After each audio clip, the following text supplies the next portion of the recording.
Hello दोस्तों, स्वागत है आप सभी का। कैसे हैं आप सभी? आशा करता हूं आप सभी की तैयारी बहुत अच्छी चल रही होगी, अच्छे तरीके से पढ़ाई कर रहे होंगे और मस्त तरीके से रह रहे होंगे। तो दोस्तों, हम बात कर रहे थे आपके आने वाले एग्जाम पटवारी, लेखपाल, फॉरेस्ट गार्ड, कन्या सहायक सभी के लिए। और आज की वीडियो में हम बात करेंगे हिंदी की। और हिंदी में भी हम लोग अलंकार को पढ़ रहे थे और अलंकार की ये सेकेंड क्लास आज रहेगी। हम लोगों ने अलंकार के भेद देखे थे। 3 प्रकार के भेद होते थे: शब्द अलंकार, अर्थ अलंकार और उभय अलंकार। शब्द अलंकार को हम देख रहे थे और उसमें भी हम लोगों ने कुछ भेद देखे थे। कल की वीडियो में हम लोगों ने अनुप्रास अलंकार और उसके भेद देख लिए थे। आज की वीडियो में हम उससे आगे को डिस्कस करेंगे। तो चलिए वीडियो को शुरू करते हैं। और अंतिम समय है, आप लोगों का पेपर आने वाला है पटवारी, लेखपाल और फॉरेस्ट गार्ड का। तो ज़्यादा से ज़्यादा आप लोग रिवीजन कर सकते हैं, करंट अफेयर देख सकते हैं। और करंट अफेयर की क्लास भी मैंने आप लोगों को दे रखी है।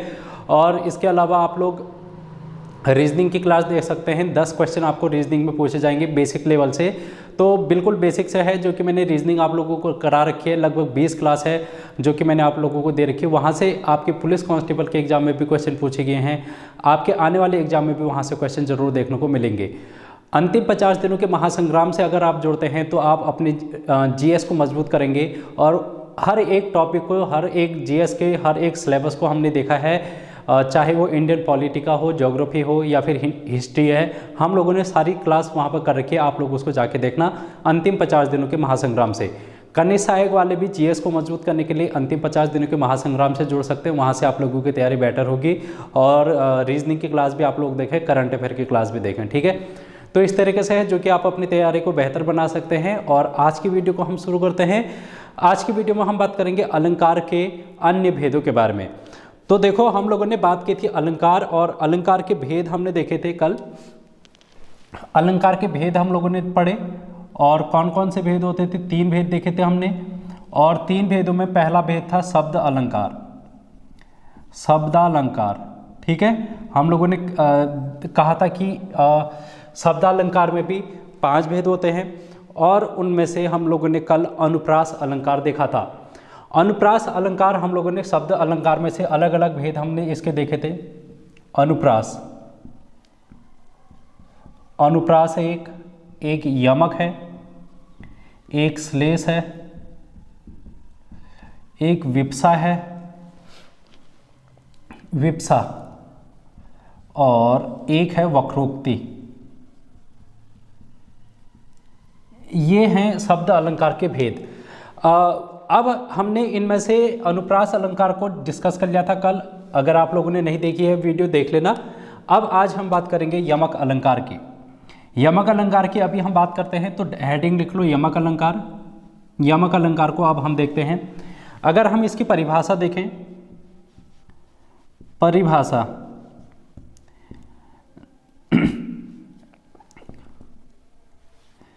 यदि किसी वाक्य में किसी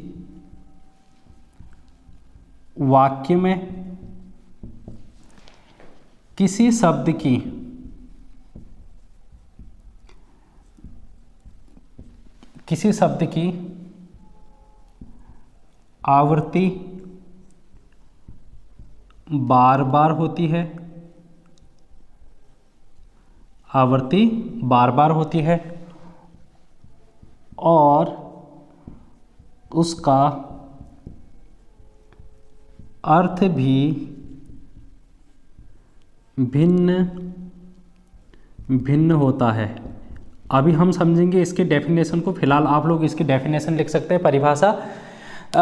यदि किसी वाक्य में किसी शब्द की आवृत्ति बार बार होती है, एक ही शब्द अगर बार बार आ रहा है, जैसे मेरा नाम रवि है, अगर किसी वाक्य में रवि बार बार आ रहा है, तो ऐसा ही यहाँ पर कुछ देखने को मिलेगा। एक ही शब्द बार बार आ रहा है और रवि भी बार बार आ रहा है, तो रवि का मतलब सूर्य भी होता है, ठीक है। तो रवि का मतलब मेरा नाम भी है, सूर्य भी होता है, पर्यायवाची शब्द होगी। यानी कि एक ही अर्थ के बार बार अलग अलग बार हम रवि का प्रयोग कर रहे हैं, तो अलग अलग बार उसका अर्थ अलग अलग निकल रहा है। तो ऐसे ही यहाँ पर होता है यमक अलंकार में। अगर कोई शब्द एक वाक्य में एक से ज़्यादा बार प्रयोग हो रहा है और हर बार उसका अर्थ परिवर्तित हो जा रहा है, तो वहाँ पर कौन सा अलंकार होगा? यमक अलंकार होगा। जैसे हम उदाहरण समझें, अगर उदाहरण, तो इस उदाहरण से हर कोई परिचित है। कनक कनकते सौगुनी। ठीक है, मैं पूरा नहीं लिख रहा, ये आप लोगों को याद ही है कि ठीक है, तो याद ही है। तो इसमें हम लोग देखें, कनक कनकते सौगुनी मादिकता अधिकाई या खाए बोराय जग वापाए बोराय। तो ये पूरा है, आप लोग लिख सकते हैं, लेकिन मैंने स्टार्टिंग का लिख लिया है कि कनक कनकते सौगुनी।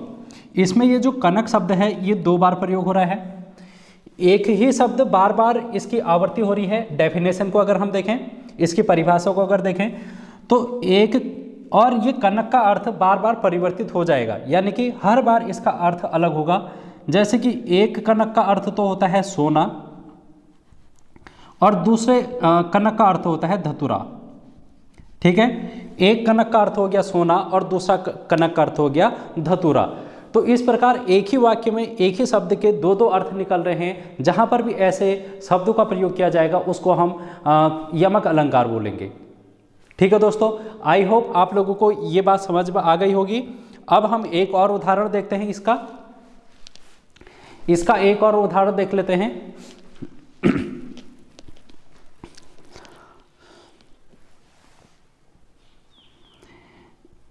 3 बेर खाती थी वो 3 बेर खाती थी। अब देखो यहाँ पर मैंने क्या लिखा, 3 बेर खाती थी वो 3 बेर खाती थी। तो यहाँ पर आप लोग देख रहे हैं कि ये जो बेर शब्द है यहाँ पर भी आ रहा है, यहाँ पर भी 2 बार बेर आ रहा है। तो इसमें अगर हम इसके अर्थ को देखें, 3 बेर खाती थी मतलब पहला बेर, पहला जो ये बेर है इसका मतलब है फल, जो बेर फल होते हैं उसका अर्थ यहाँ पर निकल रहा है। और बाद में ये जो 3 बेर खाती है इसका मतलब हो रहा है समय या फिर बार या फिर समय।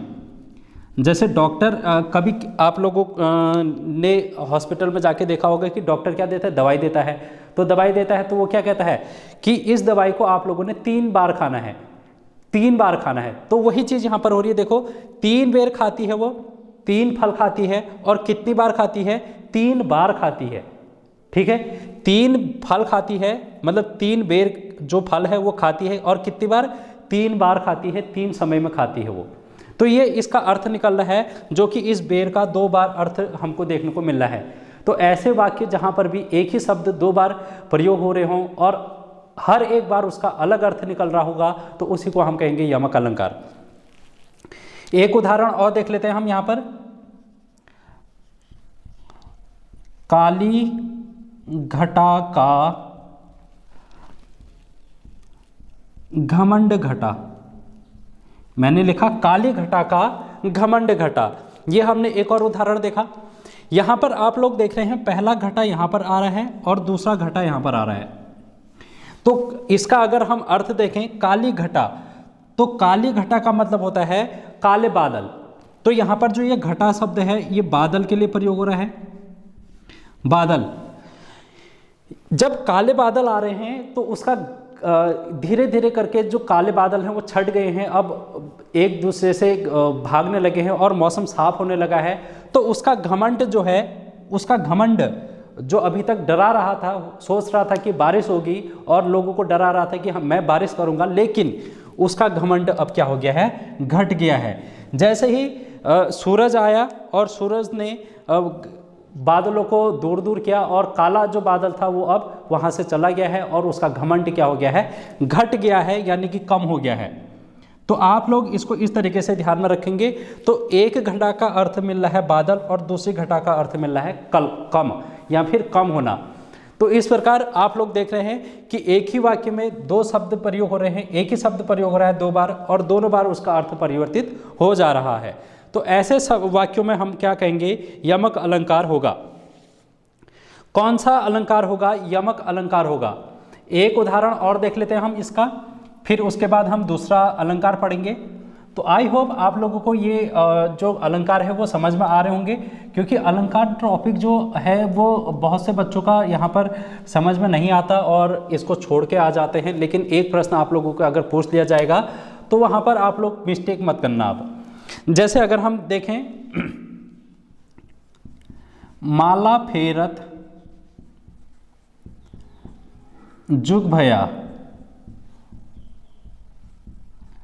फिरा न मन का फेर, फिरा न मन का फेर, कर का मन का डार दे,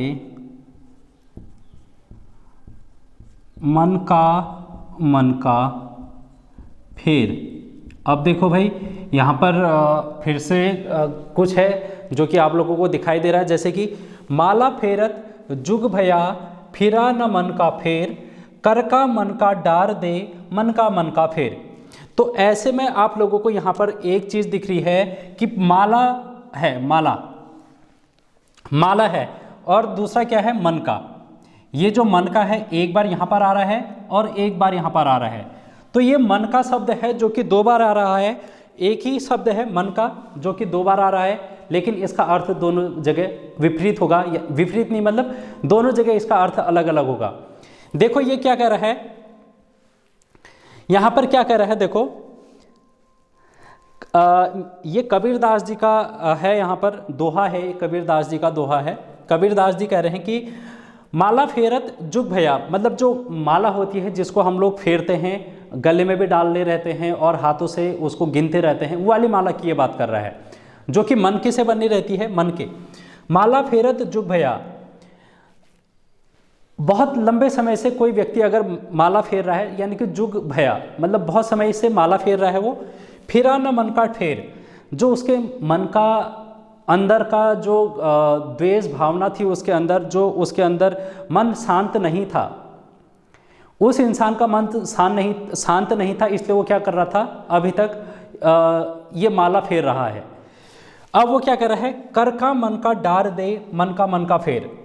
तो कुछ समय बाद भी अगर उसका जो मन है वो शांत नहीं हो रहा है, तो कबीरदास जी उनको यही कह रहे हैं कि जो तुम ये माला फेर रहे हो, जो मनके की बनी हुई है, उसको आप लोग क्या करो, त्याग दो, और जो अपने अंदर का जो विचार हैं, जो गलत आपके अंदर विचार भावनाएं चल रही हैं, उस मन को साफ सुथरा रखो, शांत रखो, तो इस तरीके से आप लोग शांति पा सकते हैं, वो ये बात कहते हैं। ठीक है दोस्तों, तो इस प्रकार यहाँ पर हम बात करें, अगर ये जो मन का है, ये जो मन का है, ये वाला मन का है जो कि हम लोग हाथ में लिए हुए होते हैं, और ये दूसरा मन का कौन सा है, ये हमारे अंदर का है, हमारे अंदर यानी कि हमारा जो हृदय है वाला मन। और ये कौन सा है, जो मन का हम लोग माला लेके फिरते रहते हैं, ठीक है, ये वाला मन का है। तो इस प्रकार यहाँ पर दोनों मन का अर्थ यहाँ पर अलग अलग निकल रहा है। तो यहाँ पर कौन सा अलंकार होगा, यमक अलंकार होगा, ये बात आप लोगों को ध्यान में रखनी है। अब हम बात करेंगे श्लेष अलंकार की। ये आप लोगों ने नोट डाउन कर लिया होगा, क्योंकि यहाँ से आप लोगों के यमक अलंकार से बहुत बार क्वेश्चन बन जाते हैं, तो आई होप अब आप लोगों को कोई डाउट नहीं होगा। अब हम बात करेंगे श्लेष। श्लेष अलंकार से भी आप लोगों के एग्जाम में क्वेश्चन पूछ ले जाते हैं, तो इसलिए हम इसको भी देख लेते हैं।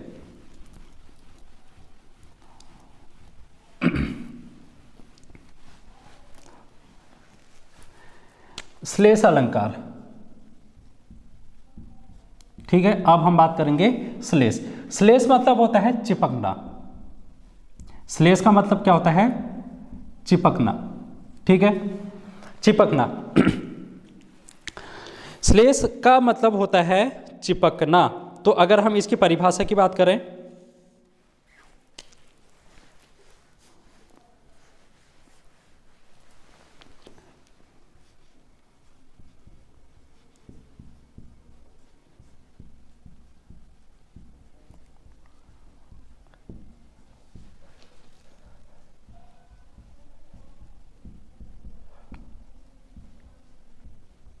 ये देखो, शब्द एक अर्थ अनेक कहते हैं उसे श्लेष। ठीक है दोस्तों, इस प्रकार से आप लोग इसकी परिभाषा को याद कर सकते हैं। ये कोई परिभाषा नहीं है, लेकिन इसको एक छोटे फॉर्म में, एक वाक्य में मैंने इसको समझाने की कोशिश कर रखी है कि श्लेष अलंकार वो होता है कि शब्द तो एक होगा, वाक्य में शब्द तो एक ही होगा, लेकिन उसका अर्थ अनेक बनेंगे। एक ही शब्द है और उस शब्द के अनेक अर्थ निकल जाएंगे, और कहते हैं उसे श्लेष, यानी कि वो अलंकार होगा श्लेष अलंकार। जैसे एग्जाम्पल अगर हम बात करें, रहीमन पानी राखिए,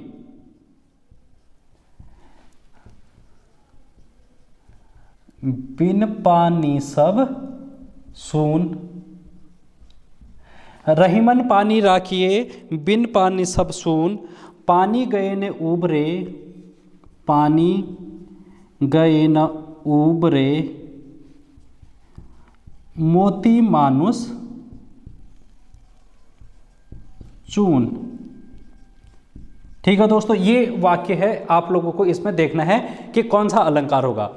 तो हम यहां पर देख रहे हैं कि शब्द तो एक ही होगा लेकिन उसके अर्थ अनेक होंगे। तो कौन सा शब्द है जो कि बार बार आ रहा है यहां पर, तो हम लोग देख रहे हैं कि पानी शब्द है जो कि यहां पर भी आ रहा है, यहां पर भी आ रहा है और यहां पर भी आ रहा है। रहीमन पानी राखिए, बिन पानी सब सून। पानी गए न उबरे, मोती मानस चून। ठीक है, इसमें अगर हम पानी को देखें, पानी, ये जो पानी है शब्द एक है लेकिन इसके अर्थ अनेक निकल रहे हैं। देखो इसके अर्थ भी इसी में दे दिए हैं। जब भी ऐसा होगा श्लेष अलंकार होगा, उसके अर्थ भी इसी में दे दिया जाएगा कि वो किसकी बात कर रहा है। इस पानी से वो किसकी बात करने की बात कर रहा है, वो बात कर रहा है मोती की बात कर रहा है, मानुष की बात कर रहा है और चून की बात कर रहा है, चून। अब हम इसको समझते हैं। मोती मतलब हीरा, ठीक है, मोती हीरा। तो मोती में क्या होनी चाहिए, चमक होनी चाहिए, कह रहा है ये चमक। और मानुष मतलब आदमी, मनुष्य, और मनुष्य में क्या होनी चाहिए, विनम्रता होनी चाहिए, विनम्रता। और चून का मतलब होता है आटा, चून का मतलब ये होता है आटे से ले रखा है इसने, और इसका जो मतलब है इसमें ही होगा पानी। अब ये कह रहा है दोस्तों, इस दोहे में रहीम जी कह रहे हैं कि रहीमन पानी राखिए, बिन पानी सब चून।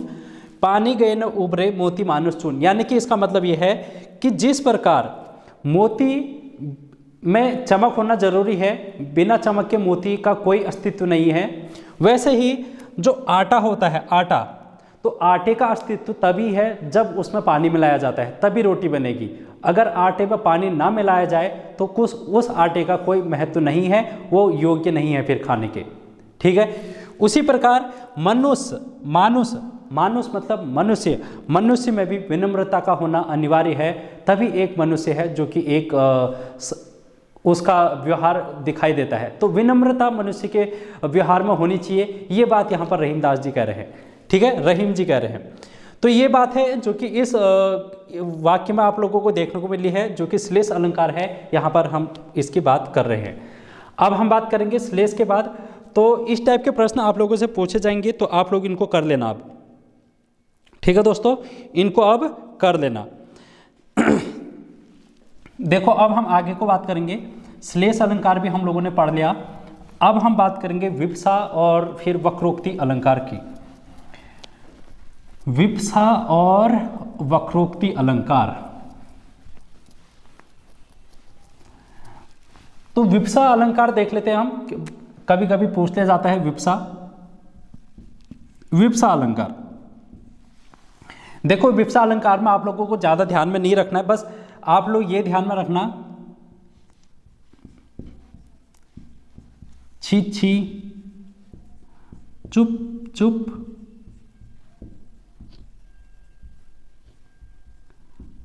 देखो देखो और राम राम। कभी कभी हम लोग ऐसे वाक्य शब्द में का प्रयोग कर लेते हैं, कभी कभी आप लोग कुछ बोल देते होंगे, जैसे कि कोई गंदगी आप लोगों को देखी, आप लोग कहीं रास्ते से जा रहे हैं और आप लोगों ने कोई गंदगी देखी रास्ते में, तो आप लोग क्या बोलते हैं, छिच्छी। तो ये यहाँ पर क्या है, विप्सा अलंकार हो जाएगा ऐसे वाक्यों में। अगर कोई ऐसी बात होगी जो कि किसी दूसरे को नहीं बतानी होगी, तो आप अपने दोस्त से क्या बोलते हैं, चुप चुप बोलते हैं ना, तो वो जो चुप चुप है वो विप्सा अलंकार है यहाँ पर। अगर आप लोग कोई चीज़ है जो कि चोरी छुपे कोई काम कर रहा है और आप अपने दोस्त से दिखाना चाहते हैं, तो आप लोग क्या कहते हो, देखो देखो। तो इस तरीके के जो वाक्य बोलते हैं आप लोग, जैसे कि हम लोग बोलते हैं राम राम, राम राम, ठीक है। किसी को अभिवादन करते वक्त भी राम राम बोल देते हैं। तो इस तरीके से जहाँ पर भी ये शब्द आप लोगों को देखने को मिलेंगे वहाँ पर विप्सा अलंकार होगा, यही इसकी पहचान है। इससे ज़्यादा आप लोगों को विप्सा अलंकार में ध्यान नहीं रखना है। अब हम बात करेंगे आज के अंतिम की, जो कि है वक्रोक्ति अलंकार। अब हम बात करेंगे वक्रोक्ति अलंकार की, और ये भी आप लोगों के एग्जाम के पॉइंट ऑफ व्यू से इंपॉर्टेंट है।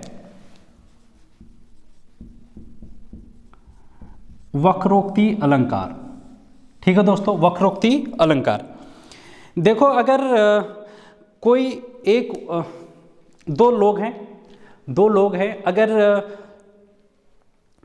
दो दोस्त हैं, मान लिया जाए दो दोस्त हैं, तो दो दोस्त में अगर कोई एक इंसान है, कोई कुछ भी बोल रहा है अपने साथ वाले से, तो अगर सामने वाले को पता है कि यार ये बोल तो सही रहा है, लेकिन वो जानबूझकर उसका अर्थ दूसरा निकाल देता है। कभी कभी बहुत बार ऐसा हो जाता है कि हम लोग क्या कर देते हैं, जानबूझकर उसका अर्थ दूसरा निकाल लेते हैं, मतलब दूसरा निकाल लेते हैं। सामने वाला बोलना तो कुछ और चाह रहा था, लेकिन आप लोगों ने कुछ और ही मतलब निकाल दिया। तो ऐसे वाक्य जहाँ पर भी हम लोगों को देखने को मिलते हैं, उसको हम बोलते हैं वक्रोक्ति अलंकार, ठीक है। तो इसकी अगर हम परिभाषा देखें, जब किसी व्यक्ति द्वारा कही गई बात का जानबूझकर दूसरा अर्थ निकालना, जानबूझकर दूसरा अर्थ निकालना, ये इसकी परिभाषा होगी। जब किसी व्यक्ति के द्वारा कोई भी बात कही गई है और सामने वाला जानबूझकर उसका अर्थ बदल दे रहा है या फिर दूसरे अर्थ के रूप में उसको ले रहा है, तो उसको हम बोलेंगे वक्रोक्ति अलंकार। जैसे एक एग्जाम्पल से हम इसको समझेंगे।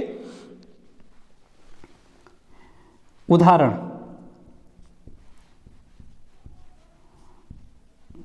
कौन द्वार पर हरि में राधे, हरि में राधे।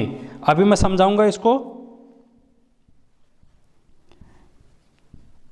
क्या वानर का काम यहाँ, क्या वानर का काम यहाँ। अब देखो, पहले इसको हम समझने की कोशिश करें, तो इससे पहले मैं आप लोगों को ये बता देना चाहता हूँ कि यहाँ पर संवाद हो रहा है दो लोगों के बीच में, और एक है राधा और दूसरा है कृष्ण, ठीक है। राधा और कृष्ण के बीच में यहाँ पर वार्तालाप हो रही है। कैसे? राधा जी कमरे के अंदर हैं और कृष्ण जी कहीं से आ रहे हैं और वो दरवाज़ा खटखटाते हैं। जैसे ही राधा द्वार पर पहुँचती है तो वो कहती है, कौन द्वार पर। राधा कहती है कौन द्वार पर, तो कृष्ण जी कहते हैं हरि में राधे, हरि में राधे। तो यहाँ पर ये जो हरि है ना, ये हरि का मतलब है कृष्ण। हरि का मतलब क्या है? कृष्ण। कृष्ण जी कह रहे हैं कि मैं कृष्ण हूँ राधे, मैं आपका कृष्ण हूँ। तो यहाँ पर राधा जी पहचान तो जाती हैं कि बाहर से कृष्ण जी हैं, लेकिन वो क्या करती हैं, थोड़ी सी यहाँ पर जानबूझकर उनसे मजाक करने की कोशिश करती हैं और उसका अर्थ बदल देती हैं। कैसे? देखो, क्या वानर का काम यहाँ, क्या वानर का काम यहाँ।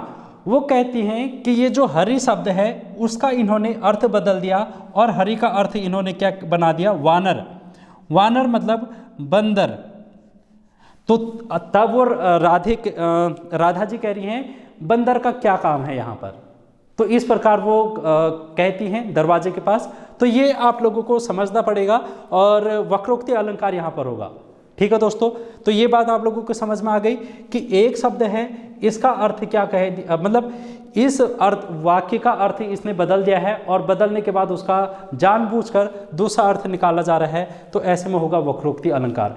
एक एग्जाम्पल और समझ लेते हैं, एक एग्जाम्पल और समझ लेते हैं, आप लोगों को और क्लियर हो जाएगा। ठीक है, वक्रोक्ति अलंकार।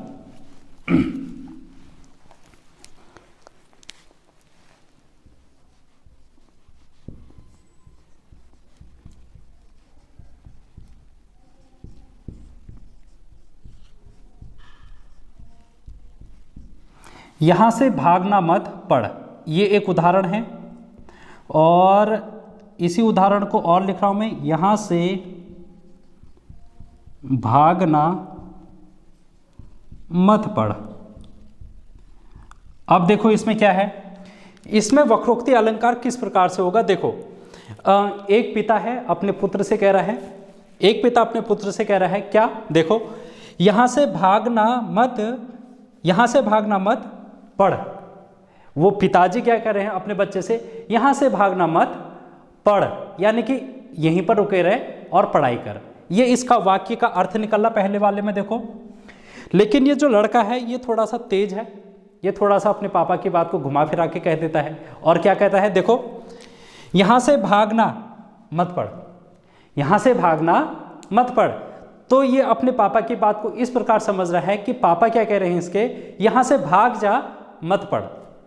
तो ये है जो कि इस वाक्य का अर्थ है, जो कि जानबूझकर दूसरा निकाला गया है। तो यहाँ पर क्या होगा, वक्रोक्ति अलंकार होगा, जो कि आप लोगों को अब समझ में आ गया होगा।